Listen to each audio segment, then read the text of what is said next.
வணக்கம்.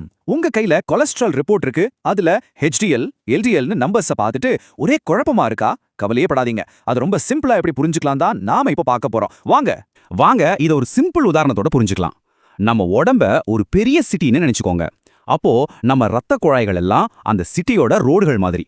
இப்போ இந்த ரோட்ல ரெண்டு விதமான லாரி ஓடிட்டு இருக்கு. ஒன்னு நல்ல லாரி, இன்னொன்னு கெட்ட லாரி. முதல்ல அந்த கெட்ட லாரி LDL, அதோட முழு பேரு லோ டென்சிட்டி லிப்போப்ரோட்டீன். இது என்ன பண்ணும்னா நம்ம ஈரல்ல இருந்து கொலஸ்ட்ரால் எடுத்துட்டு வந்து ரத்த குழாய்ங்கிற ரோட்ல அங்கங்க குப்பை மாதிரி கொட்டிடும். இதோட அளவு அதிகமாக ரோட்ல டிராஃபிக் ஜாம் ஆகிற மாதிரி நம்ம ரத்த குழாயில அடைப்பு வர ஆரம்பிக்கும். ஆனா நம்ம நல்ல லாரி, அதாவது HDL, இதுக்கு அப்படியே ஆப்போசிட். இதோட பேரு ஹை டென்சிட்டி லிப்போப்ரோட்டீன். இது ரோட்ல இருக்கிற தேவையில்லாத கொலஸ்ட்ரால் குப்பையெல்லாம் கிளீன் பண்ணி திரும்பவும் ஈரலுக்கே கொண்டு போயிடும். அங்கே இருந்து அது உடம்ப விட்டு வெளியே போயிடும். சிம்பிளா சொல்லணும்னா LDL குப்பையை போடுது, HDL அதை கிளீன் பண்ணுது. அப்போ இதுல இருந்து நாம என்ன புரிஞ்சுக்கணும்? கொலஸ்ட்ரால் நம்ம எதிரி கிடையாதுங்க. பிரச்சனையெல்லாம் இந்த நல்ல லாரிக்கும் கெட்ட லாரிக்கும் நடுவுல இருக்கிற இம்பேலன்ஸ், அதாவது சமநிலை இல்லாததுதான். சரி, அப்போ இந்த கெட்ட லாரியான LDL எவ்வளவு இருக்கணும்?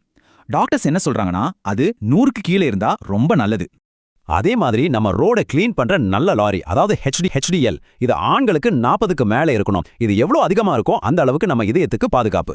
பெண்களுக்கு பாத்தீங்கன்னா இந்த HDL அளவு 50க்கு மேல இருக்கிறது ரொம்ப அவசியம். இப்போ உங்க ரிப்போர்ட்ல இருக்கிற நம்பர்ஸ்க்கு என்ன அர்த்தம்னு ஒரு ஐடியா கிடைச்சிருக்கும்னு நினைக்கிறேன்.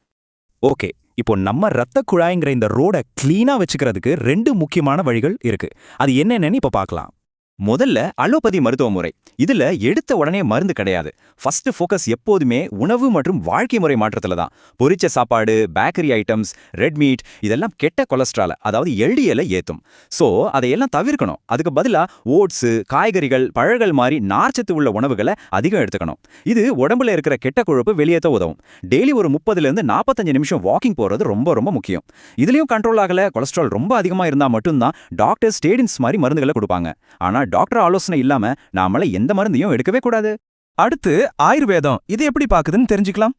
ஆயுர்வேதத்தை பொறுத்த வரைக்கும் இந்த கொலஸ்ட்ரால் பிரச்சனைக்கு மூல காரணம் ஆமான்னா என்னன்னா நம்ம உடம்புல சரியா ஜீரணம் ஆகாம தங்கிற நச்சு கழிவுகள். இந்த கழிவுகள் தான் நம்ம ரத்த குழாயில படிஞ்சு அடைப்பை உண்டாக்குது. சோ ஆயுர்வேதத்தோட முதல் குறிக்கோளே இந்த ஆமா உருவாகாம தடுக்கிறது தான். அதுக்கு நம்ம அக்னி, அதாவது ஜீரண சக்தியை நாம பலப்படுத்தணும். அதுக்கு என்ன பண்ணலாம்? சூடான லேசா இருக்கிற உணவுகளான கம்பு, ராகி, பூண்டு, மஞ்சள் இதையெல்லாம் சாப்பாட்டுல சேர்த்துக்கணும்.